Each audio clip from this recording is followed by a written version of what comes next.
ನಮಸ್ಕಾರ, ಶುಭ ದಿನ ಎಲ್ಲರಿಗೂ. ಇವತ್ತಿನ ರೆಸಿಪಿ ಪಾಲಕ್ ಪನ್ನೀರ್ ಮಾಡೋಣ. ಪಾಲಕ್ ಪನ್ನೀರ್ ಮಾಡೋಕ್ಕೆ ನಾನು ಪನ್ನೀರ್ನ ಹಿಂದಿನ ದಿನ ರಾತ್ರಿನೇ ಮಾಡಿಟ್ಕೊಂಡಿದ್ದೆ. ಈಸಿಯಾಗಿ ಮನೆಯಲ್ಲೇ ಪನ್ನೀರ್ ಮಾಡ್ಕೊಂಬಿಡ್ಬೋದು. ನೋಡಿ ಎಷ್ಟು ಚೆನ್ನಾಗಿ ಬಂದಿದೆ ಅಂತ. ಆಮೇಲೆ ಈ ನೀರನ್ನ ನಾನು ಚಪಾತಿ ಹಿಟ್ಟು ಕಲಸೋಣ ಅಂತ ಹಾಗೆ ಎತ್ತಿಟ್ಕೊಂಡಿದ್ದೀನಿ. ಈಗ ಪನ್ನೀರ್ ಕಟ್ ಮಾಡ್ಕೊಂಡು ನೋಡೋಣ ಹೇಗೆ ಬಂದಿದೆ ಅಂತ. ನೀಟಾಗಿ ಸಾಫ್ಟಾಗಿ ನೀಟಾಗಿ ಕಟ್ ಆಗ್ತಿದೆ, ಎಲ್ಲೂ ಕಟ್ ಆಗ್ತಿಲ್ಲ. ಅದು ಎಡ್ಜಸ್ ಸ್ವಲ್ಪ ಚಿಕ್ಕದಿರೋದ್ರಿಂದ ಕಟ್ ಆಗ್ತಿದೆ ಅಷ್ಟೇ, ಬಿಟ್ಟರೆ ಇನ್ನೇನು ಪ್ರಾಬ್ಲಮ್ ಇಲ್ಲ. ನೀವು ನೋಡ್ಬೋದು ಎಷ್ಟು ಚೆನ್ನಾಗಿ ಬಂದಿದೆ ಅಂತ. ನೀಟಾಗಿ ಕ್ಯೂಬ್ಸಾಗಿ ಕಟ್ ಆಗ್ತಿದೆ. ಇವಾಗ ಈ ಪನ್ನೀರ್ನ ಪಾಲಕ್ ಪನ್ನೀರ್ ಮಾಡ್ಕೊಳ್ಳೋಕ್ಕೆ ಒಂದು ಕಡೆ ಪ್ಯಾನಿಗೆ ನಾನು ಒಂದು 2 ಹಸಿರು ಮೆಣಸಿನ್ಕಾಯಿ, 1 ಕಟ್ಟಷ್ಟು ಪಾಲಕ್ನ ಹಾಕ್ಕೊಂಡಿದ್ದೀನಿ. ಇದು ಇವಾಗ ಜಾಸ್ತಿ ಅನಿಸ್ಬೋದು. ಒಂದು 2-3 ನಿಮಿಷ ಹುರ್ಕೊಂಡ್ಮೇಲೆ ಅದ್ರ ಕ್ವಾಂಟಿಟಿ ತುಂಬ ಕಡಿಮೆ ಆಗುತ್ತೆ. ನೀವೇ ನೋಡ್ಬೋದು ಇವಾಗ ಅದ್ರ ಕ್ವಾಂಟಿಟಿ ಎಷ್ಟಾಗಿದೆ ಅಂತ. ಈಗ ಇನ್ನೊಂದು ಕಡೆ ಪನ್ನೀರ್ನ ಫ್ರೈ ಮಾಡ್ಕೊಂಬಿಡೋಣ. ನಾನು ಬೆಣ್ಣೆ ಹಾಕ್ಕೊಂಡಿದ್ದೀನಿ, ರುಚಿಗೆ ತಕ್ಕಷ್ಟು ಉಪ್ಪು ಮತ್ತು ಅಚ್ಚಕಾರದ ಪುಡಿ ಹಾಕ್ಕೊಂಡು ಎಲ್ಲ ಕಡೆ ಒಂದು ಸ್ವಲ್ಪ ಸ್ಪ್ರೆಡ್ ಮಾಡ್ಕೊಂಬಿಡ್ತೀನಿ ಅದನ್ನು. ನಾನು ಪನ್ನೀರ್ ಹಾಕಿದಾಗ ಎಲ್ಲ ಪನ್ನೀರಿಗೂ ಅದು ನೀಟಾಗೆ ಕೋಟ್ ಆಗಲಿ ಅಂತ. ಈಗ ನೋಡಿ, ನಾನು ಮನೇಲಿ ಮಾಡಿಟ್ಟಿರೋದೇ ಪನ್ನೀರ್ ಅಂತ ಹೇಳಿದ್ನಲ್ಲ, ಎಲ್ಲೂ ಒಂದು ಸ್ವಲ್ಪನೂ ಬ್ರೇಕ್ ಆಗೋಲ್ಲ. ನೀಟಾಗೆ ಪನ್ನೀರನ್ನು ಎಲ್ಲ ಕಡೆ ಕೋಟ್ ಮಾಡ್ಕೋಬೋದು. ನೀವು ನೋಡ್ಬೋದು ನಾನು ನೀಟಾಗಿ ರಫಾಗೆ ಹ್ಯಾಂಡಲ್ ಮಾಡ್ತಾಯಿದ್ದೀನಿ. ಈ ಕಡೆ ಚಪಾತಿ ಹಿಟ್ಟನ್ನ ಮಾಡ್ಕೊಂಬಿಡ್ತೀನಿ. ಅದೇ ಪನ್ನೀರ್ ಮಾಡಿದ್ದು ನೀರೇನು ಉಳಿದಿತ್ತಲ್ಲ ಅದೇ ಇದರಲ್ಲಿ ನಾನು ಚಪಾತಿ ಹಿಟ್ಟು ಮಾಡಿಕೊಂಡೆ. ನೀವು ನೋಡ್ಬೋದು ಇದರಲ್ಲೂ ನೀಟಾಗಿ ಚಪಾತಿ ಹಿಟ್ಟು ಕಲಸಾಗಿದೆ. ಇವಾಗ ಇದನ್ನು ಒಂದು ಕಡೆ ಸೈಡಿಗೆ ಎತ್ತಿಟ್ಕೊಂಡ್ಬಿಡ್ತೀನಿ. ನೋಡಿ ನೀಟಾಗಿ ಸಾಫ್ಟಾಗಿ ಆಗಿದೆ. ಅಷ್ಟರಲ್ಲಿ ಈ ಕಡೆ ಪನ್ನೀರು ಎಲ್ಲ ಕಡೆ ಆಗಿದೆ, ನೀಟಾಗಿ ಆಗಿದೆ.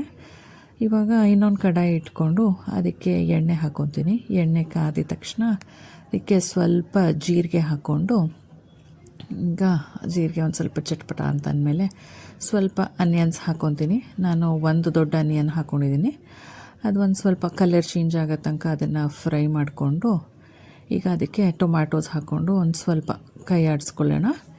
ಟೊಮ್ಯಾಟೋಸ್ ಹಾಕ್ಕೊಂಡಿದ ತಕ್ಷಣ ಒಂದು ಸ್ವಲ್ಪ ಕೈ ಆಡಿಸ್ಕೊಂಡು ಅದಕ್ಕೆ ರುಚಿಗೆ ತಕ್ಕಷ್ಟು ಉಪ್ಪು ಮತ್ತು ಅಚ್ಚ ಖಾರದ ಪುಡಿ ಹಾಕೋತಾ ಇದ್ದೀನಿ. ಇದೆರಡೂ ಹಾಕ್ಕೊಂಡು ಒಂದು ಸ್ವಲ್ಪ ಹೊತ್ತು ಮುಚ್ಚಿಟ್ಟು ಟೊಮ್ಯಾಟೋಸ್ ಎಲ್ಲ ಸಾಫ್ಟ್ ಆಗೋ ತನಕ ಅದನ್ನು ಬೇಯಿಸ್ಕೊಂಬಿಟ್ರೆ ಆಗತ್ತೆ. ಈಗ ನೋಡ್ಬೋದು ಈಗ ಇದೆಲ್ಲ ಎಣ್ಣೆ ಬಿಟ್ಟಿದೆ.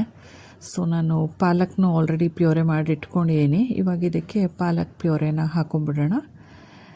ನಾವು ಆಲ್ರೆಡಿ ಹಸಿರು ಮೆಣಸಿನ್ಕಾಯಿ ಹಾಕ್ಕೊಂಡಿದ್ದೀವಿ. ನೀವು ರುಚಿಗೆ ಎಷ್ಟು ಬೇಕೋ ಅಷ್ಟು ಮಾತ್ರ ಅಚ್ಚ ಖಾರದ ಪುಡಿ ಹಾಕ್ಕೊಳ್ಳಿ. ಇವಾಗ ಇದನ್ನು ಚೆನ್ನಾಗಿ ಮಿಕ್ಸ್ ಮಾಡಿಕೊಂಡು ಒಂದು ಸ್ವಲ್ಪ ಹೊತ್ತು ಲಿಡ್ ಕ್ಲೋಸ್ ಮಾಡಿ ಅದನ್ನು ಕುದಿಯೋಕ್ಕೆ ಬಿಟ್ಬಿಡೋಣ. ಇದು ಆಲ್ರೆಡಿ ಪಾಲಕ್ ನಾವು ಬೇಯಿಸ್ಕೊಂಡು ಅಂದರೆ ಹುರ್ಕೊಂಡಿದ್ವಲ್ಲ, ಇದೇನು ಸುಮಾರು ಟೈಮ್ ತೊಗೊಳ್ಳಲ್ಲ, ಬೇಗ ಎಣ್ಣೆ ಬಿಟ್ಬಿಡುತ್ತೆ. ನಾವು ಆಮೇಲೆ ಅದಕ್ಕೆ ಎಷ್ಟು ಬೇಕಷ್ಟು ನೀರು ಹಾಕ್ಕೊಂಡು ಕನ್ಸಿಸ್ಟೆನ್ಸಿ ಅಡ್ಜಸ್ಟ್ ಮಾಡ್ಕೊಂಬಿಡೋಣ. ಈಗ ಅಡ್ಜಸ್ಟ್ ಎಲ್ಲ ಮಾಡ್ಕೊಂಡಿದ್ದಾದಮೇಲೆ ಇವಾಗ ಇದಕ್ಕೆ ಸ್ವಲ್ಪ ಪನ್ನೀರ್ ನಾವು ಏನು ಸಾರ್ಟ್ ಮಾಡ್ಕೊಂಡು ಇಟ್ಕೊಂಡಿದ್ದೇವಲ್ಲ ಪನ್ನೀರು, ಅವನ್ನೆಲ್ಲ ಹಾಕ್ಕೊಂಡು ಇನ್ನೊಂದು 2 ನಿಮಿಷ ಕುದಿಯೋಕ್ಕೆ ಬಿಟ್ಟರೆ ಸಾಕು. ನೀಟಾಗಿ ಅದು ಒಂದು ಸ್ವಲ್ಪ ಪನ್ನೀರೆಲ್ಲ ಒಂದು ಸ್ವಲ್ಪ ಅದನ್ನೆಲ್ಲ ಫ್ಲೇವರ್ನೆಲ್ಲ ಅಬ್ಸರ್ವ್ ಮಾಡಿಕೊಂಡ್ರೆ ಆಯಿತು. ಇವಾಗ ಲಾಸ್ಟಿಗೆ ಇದು ಹಿಂಗೆ ಕುದೀತಾ ಇರಬೇಕಾದ್ರೆ ಒಂದು ಸ್ವಲ್ಪ 1/4 ಚಮಚದಷ್ಟು ನಾನು ಗರಂ ಮಸಾಲ ಆ್ಯಡ್ ಮಾಡ್ಕೊಂಡಿದ್ದೀನಿ, ಒಂದು ಸ್ವಲ್ಪ ಫ್ಲೇವರಿಗೋಸ್ಕರ ಅಷ್ಟೇ. ಇವಾಗ ನಮ್ಮ ಪಾಲಕ್ ಪನ್ನೀರ್ ರೆಡಿ ಆಯಿತು. ನೋಡಿ ನಮ್ಮ ಪಾಲಕ್ ಪನ್ನೀರ್ ಹೀಗಾಗಿದೆ. Thank you so much for watching ಕುಕೋರೀಸ್.